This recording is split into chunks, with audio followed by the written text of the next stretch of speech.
Hello everyone, welcome back to Pakistani reaction. Reaction. आज हम जिस वीडियो पे रिएक्ट करने वाले हैं वो है जी बजट 2025 से रिलेटेड आरजे रौनक की वीडियो। तो देख लेते हैं क्या क्या अपडेट्स हैं बजट से रिलेटेड करके। और आवाम को कितना रिलीफ मिलता है। यस, ये मेन बात होती है बजट हाँ। की। करते हैं स्टार्ट, डिस्कशन होने वाली है। हमेशा की तरह अमेजिंग एंड तक जुड़े रहिएगा, चैनल को सब्सक्राइब करें। दोस्तों, हेरा फेरी फिल्म में परेश रावल साहब का कैरेक्टर अक्षय कुमार को रोते हुए कहता है कि मैं तो तेरे को बहुत बुरा आदमी समझा था, पर तू तो देव मानुष निकला रे बाबा। जब से 2025 का बजट आया है, पूरा मिडिल क्लास निर्मला ताई को लेकर भी यही बोल रहा है। निर्मला ताई ने एक झटके में करोड़ों सैलरीड क्लास के लोगों को इतने पैसे दे दिए हैं जितना तो उन बेचारों का इस बार इंक्रीमेंट नहीं होना था। कुछ लोग तो इस सेविंग से इतने एक्साइटेड हो गए कि उन्होंने प्रॉपर्टी डीलरों को फोन लगाकर बुर्ज खलीफा के रेट पूछने शुरू कर दिए। प्रॉपर्टी डीलर पूछ रहा है कि सर बुर्ज खलीफा पे फ्लैट चाहिए, और ये लोग बोल रहे नहीं, पूरा बुर्ज खलीफा बताओ कितने का लगाओगे। कुछ लोग तो शहबाज शरीफ को डीएम करके बोल रहे हैं कि चचा आपने घबराना नहीं है, कुछ पैसे चाहिए तो मुझे बोल देना। मतलब निर्मला ताई ने क्या ही कर दिया समझ नहीं आ रहा है। बोला अगर आप 1 लाख रुपया महीना भी कमाते हैं तो आपको टैक्स नहीं देना होगा कोई, यानी 12 लाख वालों को कोई टैक्स ही नहीं देना होगा। एक वक्त था जब 12 लाख कमाने वालों से इतना टैक्स वसूल लिया जाता था कि उन लोगों को बेचारों को रेड लाइट पर चार्जर बेचकर अपने बच्चों को चाउमीन खिलाना पड़ता था, पैसे ही नहीं बचते थे। और 12 लाख तक की टैक्स छूटी नहीं, ऊपर से 75,000 रुपए का स्टैंडर्ड डिडक्शन तो है ही। मतलब 13.25 लाख रुपए वालों को कोई पैसा ही नहीं देना होगा। इससे पहले कि मैं पुराने और नए टैक्स स्लैब का कंपैरिजन करूं, आप मोटा मोटी ये समझ लीजिए कि अगर आपकी एनुअल सैलरी 8 लाख रुपए साल की है, यानी 65,000 रुपए महीना है, तो आपके हर साल 30,000 रुपए बच सकते हैं। अगर आपका पैकेज 9 लाख है तो साल के 40,000 बचेंगे, 10 लाख है तो 50,000, 11 लाख है तो 65,000, 12 लाख है तो 80,000, 18 लाख है तो 70,000 और 25 लाख है तो साल का 1,10,000 रुपए बचेगा। मोटा मोटी जिन लोगों की सैलरी 50-60,000 से 2 लाख रुपए महीना है, उनके अगले साल से सिर्फ टैक्स के एक महीने में 3,000 से लेकर 10-11,000 बच सकते हैं। मतलब जितना इस सैलरी पर एक बंदे का साल का इंक्रीमेंट नहीं होता, उतना पैसा तो आप टैक्स में बचा लेंगे। दूसरे शब्दों में कहूं तो मार्च अप्रैल वाले इंक्रीमेंट से पहले ही सैलरीड क्लास का एक इंक्रीमेंट तो गवर्नमेंट ने कर दिया है। अब आप चाहो तो पहले इसी बात पर आधा घंटा भंगड़ा डाल सकते हो, क्योंकि ये वही मिडिल क्लास है जिसको वित्त मंत्री से सबसे ज्यादा शिकायत थी। वो बेचारा यानी मिडिल क्लास यही सोच रहा था कि सरकार या तो बड़े बड़े बिजनेसमैन की परवाह करती है या उन गरीबों की परवाह करती है जो उनके वोट बैंक है। हमें क्या मिलता है हर बजट में? घंटा। लेकिन ऐसा लगता है कि प्रयागराज में लगे महाकुंभ का असर निर्मला ताई पर भी हुआ है। उन्हें भी लगा कि महाकुंभ के इस सीजन में हम भी मिडिल क्लास को टैक्स में बड़ी छूट देकर अपने कुछ पाप धो सकते हैं। मगर इससे पहले कि मैं आपको डिटेल में बताऊं कि इस बार टैक्स स्लैब में क्या क्या बदलाव हुए हैं और आपसे जुड़ी ऐसी कौन सी चीजें जो सरकार ने सस्ती कर दी है, आपको एक इंपॉर्टेंट बात बताने जा रहा हूं, ध्यान से सुनिएगा। जैसे गवर्नमेंट ने इस बजट में भी इकोनॉमिक ग्रोथ और इनोवेशन पर फोकस किया है, वैसे ही जॉब मार्केट भी एआई और ऑटोमेशन की वजह से लाइटनिंग स्पीड से बदल रही है। 2004 में एनवीडिया की अर्निंग सिर्फ $100 मिलियन थी। आज 2025 में ये सिर्फ 12 घंटे में इतना कमा ले रहे हैं। ओपन एआई और यूट्यूब भी एआई की वजह से ग्रो कर रहा है। एआई सिर्फ फ्यूचर ही नहीं, ये आज के प्रेजेंट को भी रीशेप कर रहा है। अगर आप एआई इग्नोर करते हैं तो आउटडेटेड स्किल्स के साथ पिछड़ सकते हैं दोस्तों, जबकि आपका कोलीग एआई का यूज करके आगे निकल रहे होंगे। ये आप देखिए, मैसेज बिल्कुल क्लियर है दोस्तों। अगर आप अपने स्किल्स को अपग्रेड नहीं करोगे तो पीछे छूट सकते हो। इसलिए मैं आपको रेकमेंड करने जा रहा हूं एक 3 hour hands on AI training. Usually paid होती है, लेकिन पहले 1000 लोगों के लिए बिल्कुल फ्री है। सीखें कैसे एआई का यूज करके अपने काम को ऑटोमेट कर सकते हैं आप, और प्रोडक्टिविटी को कैसे बढ़ाएं। Data analysis, Excel reading and summarising long articles and financial statements, making PPTs, ऐसी कई सारी चीजें जो आसानी से आप कर सकते हो। 25+ एआई टूल्स सीखें जो आपको data analysis, business strategies frame करना और अपना पर्सनल ब्रांड बनाने में भी मदद करेंगे। ये वर्कशॉप ऑलरेडी 10 लाख से ज्यादा लोगों ने अटेंड किया है और अपने करियर में वो लोग आगे बढ़े हैं। लिंक डिस्क्रिप्शन और पिन कमेंट में दिया है।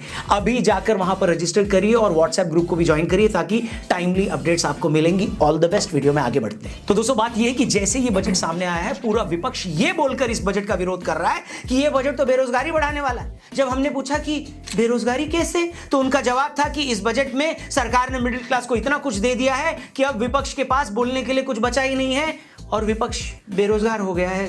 फिर से हम टैक्स की बात करें तो हमने आपको ये बता तो दिया है कि कितनी इनकम वाले का कितना टैक्स बचेगा। अब आपको ये भी बता देते हैं कि दूसरा कमाल सरकार ने किया क्या है। अब से पहले 0 से 3 लाख तक वालों को कोई टैक्स नहीं देना पड़ता था, अब 4 लाख वालों को कोई टैक्स नहीं देना होगा। पहले 5 से 7 लाख वालों को 5% टैक्स देना होता था, अब 4 से 8 लाख वालों के 5% देना होगा। लेकिन सरकार ने इनकम टैक्स के सेक्शन 87A के हिसाब से आपका ये टैक्स भी माफ कर दी। इस तरह से नए टैक्स रिजीम में 8 to 12 लाख की इनकम पर भी 10% 20% टैक्स है, लेकिन सरकार इसे भी 87A के अंडर माफ कर देगी। इसलिए ये बोला जा रहा है कि 12 लाख की इनकम पर आपको कोई टैक्स नहीं देना होगा। लेकिन यहां मैं ये भी क्लियर कर दूं, ये छूट सिर्फ नौकरी से मिलने वाली सैलरी पर है। अगर आप शेयर मार्केट या प्रॉपर्टी बेचकर किसी तरह से कैपिटल गेन करते हैं तो वहां फायदा नहीं मिलेगा। लेकिन नए टैक्स स्लैब में सरकार ने 12 से 16 लाख में 15%, 16 से 20 में 20%, 20 से 24 लाख में 25% और 24 लाख से ऊपर 30% टैक्स लगाया है। मतलब जहां अब तक 15 लाख से ऊपर की सैलरी होते ही आपको 30% टैक्स देना पड़ता था, वहीं अब ये लिमिट बढ़ाकर 24 लाख रुपए से ज्यादा यानी 2 लाख रुपए महीने से ज्यादा की हो गई है। अब आप पूछेंगे रौनक भाई ऐसा करने के पीछे सरकार का मकसद क्या था, आखिर अब उसे ये अकल क्यों आई है? तो मैं कहूंगा इसके पीछे 2 रीजन है। एक रीजन तो हमारी इकोनॉमी से जुड़ा हुआ है और दूसरा है पॉलिटिकल रीजन। तो पहले उसी पॉलिटिकल रीजन को मैं समझा देता हूं। तो बात बड़ी सीधी सी है दोस्तों, जून 2024 में जब लोकसभा के रिजल्ट आए और बीजेपी को उतनी सीटें नहीं मिली जितना वो सोच रहे थे कि मिलेंगी, तो खुद बीजेपी के लोगों का यह मानना था कि सैलरीड क्लास या मिडिल क्लास उससे नाराज है, क्योंकि मिडिल क्लास को लगता है कि सरकार हम पर ध्यान ही नहीं देती।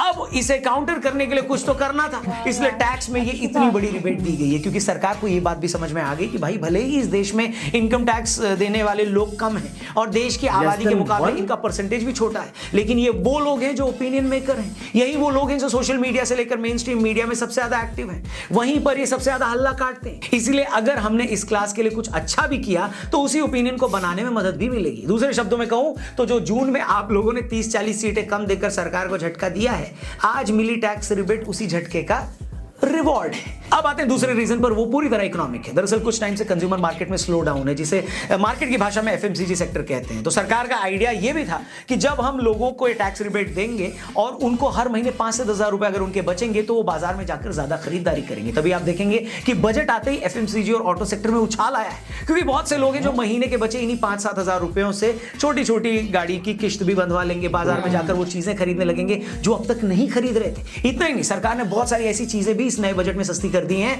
जो वैसे तो सभी खरीदते हैं, मगर मिडिल क्लास इसका सबसे बड़ा मार्केट है। इस बजट के बाद आपके मोबाइल फोन सस्ते हो सकते हैं। इसके अलावा एलईडी टीवी, चमड़े से बना सामान, इलेक्ट्रिक व्हीकल्स, भारत में ही बने कपड़े सब सस्ते हो जाएंगे। मतलब सरकार कह रही है कि बेटा जो तुम्हें 5-6 हजार रुपया हमने महीने का दिया है, अब मोबाइल भी सस्ता कर दिया है, टीवी भी सस्ता हो गया, जाओ सिमरन जी लो अपनी जिंदगी।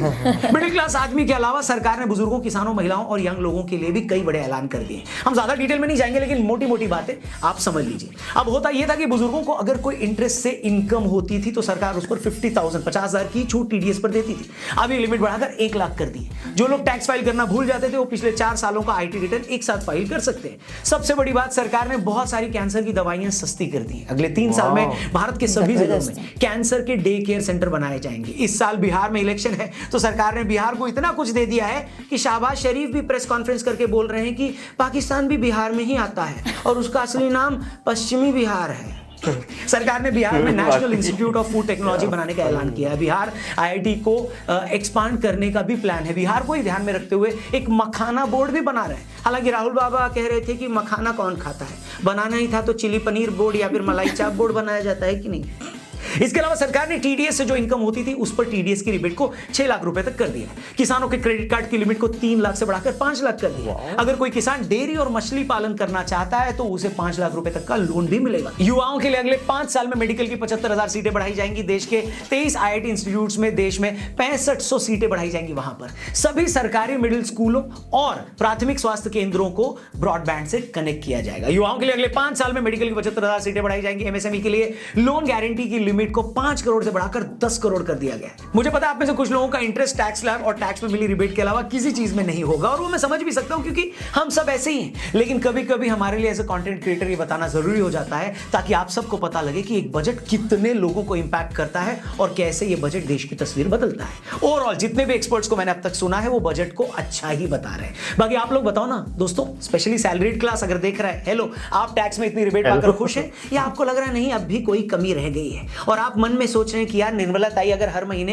5100 रुपए का शगुन भी हमारे अकाउंट में जमा करा देती तो कितना अच्छा होता है कि नहीं। ऐसे लोगों को मैं यही कहूंगा कि मान जाओ बेटा मान जाओ, निर्मला ताई के दरबार से बड़े दिनों बाद कुछ मिला है और जो मिल रहा है उसे चुपचाप खुशी खुशी ले लो, वरना ताई का मन पलट गया ना तो वो हर टैक्स रिबेट से मिली खुशी पर भी टैक्स लगाकर सारा पैसा वसूल लेंगी। और हाँ, अगर अब तक आपने रजिस्टर नहीं किया है तो ग्रोथ स्कूल पे अभी रजिस्टर करिए, लिंक आपको डिस्क्रिप्शन और पिन कमेंट में मिलेगा और अपने फ्यूचर को सिक्योर करिए। All the best. इस वीडियो को अपने दोस्तों के साथ जरूर शेयर करिएगा और हाँ, हमारे चैनल को भी सब्सक्राइब करिएगा। फिलहाल के लिए इतना ही, अपना ख्याल रखिए, जल्दी मिलते हैं। जय हिंद, वंदे मातरम। जबरदस्त यार, बहुत अच्छी वीडियो थी। और नॉर्मली जिस तरह बजट वाली वीडियोस जो है ना वो बोरिंग होती हैं, बट आरजे रौनक की जो वीडियोस है ना यार, जिस तरह वो फनी वे में उनके बताने का अंदाज इतना अच्छा होता है, बीच में कहीं ना कहीं पाकिस्तान को तो लाजमी ऐड कर रगड़ देते देते हैं कि वेस्ट बिहार का, वो कहते हैं ना कि मैं भी पार्ट हूँ। तो लेकिन इससे- यार वेस्ट बिहार क्या ना, बिहार में कितने नए प्रोजेक्ट्स उन्होंने अनाउंस कर दिए हुए हैं। ये तो है। क्योंकि अगर आप देखा जाए ना, पिछला बजट जो 2024 का रहा है, तो मिडिल क्लास फैमिलीज ने ना काफी क्रिटिसाइज किया था ये नर्मला, वो कह रहे जो ताई है, नर्मला ताई बट इस बार उन्होंने उनका पूरा कंपनसेट किया था। क्योंकि जो पिछले जो टर्न थे ना पीएम मोदी की, उन्होंने 2/3 मेजोरिटी ली थी, तो वो एक्सपेक्ट कर रहे थे कि हमें ना मिडिल क्लास फैमिली जो ज्यादा वोट करती है कि हमें ना फायदा होगा। बट इस बार ना उनकी ना मेजोरिटी उतनी नहीं रही जितनी उनकी लास्ट टर्म में थी। बट अब उन्होंने कंपनसेट बट किया उन्होंने मिडिल बहुत क्लास अच्छा फैमिलीज कंपनसेट किया। को। और जस्ट इमेजिन 12 लाख तक आपके पास टैक्स ही कोई नहीं, और जो आपको रिबेट मिला करेगी, आप अपनी गाड़ी की किस्त दे सकते हैं, एलसीडी मोबाइल्स, कुछ ना कुछ फर्दर और सोच चीजें भी सकते हैं। सस्ती हो रही हैं। लोग कितना खुश होंगे ना यार इस बजट से। बिल्कुल। मतलब मिडिल क्लास लोग भी सुनी गया, उन्होंने वही चीज एक्सप्लेन की, यहाँ तो अमीरों के लिए कुछ होता है या गरीबों के लिए कुछ होता है, बीच वाले बस जो होते हैं मिडिल क्लास वो बिल्कुल। ऐसे ही रह जाते हैं। अमीर तो वैसे भी टैक्स माफ करवा लेते हैं, कुछ ना कुछ ऐसा घपला कर देते हैं। और देखिए जो मिडिल क्लास फैमिलीज होती है ना, वो एक्चुअली में सफर करती है, और वही मुल्क को आगे लेके जा रही ऐसे ही है, है। बिल्कुल। ये तो और मोस्टली लोग सैलरीज वाले होते हैं, अगर उनको डायरेक्ट फायदा हो रहा है तो बड़ी अच्छी बहुत बात अच्छी है। बात है, बहुत जबरदस्त रहा यार फिर तो ये बजट। और इसके अलावा और भी कितने सेक्टर्स में वो कह रहे थे, वो एजुकेशन में हो गया, फार्मिंग में, वो जो स्पेशली जो डेयरी, और उनका लोन भी बढ़ा रहे, जो 3 लाख था उनको 5 लाख कर दिया, मतलब और सब्सिडीज वगैरह। Really? मतलब काफी अच्छा बजट रहा, इस बार सारे खुश होंगे इस बजट से। अच्छी थी वीडियो। आई होप आप लोगों को रिएक्शन पसंद आया तो जल्दी से चैनल को सब्सक्राइब करते, मिलते हैं नेक्स्ट वीडियो में। See you.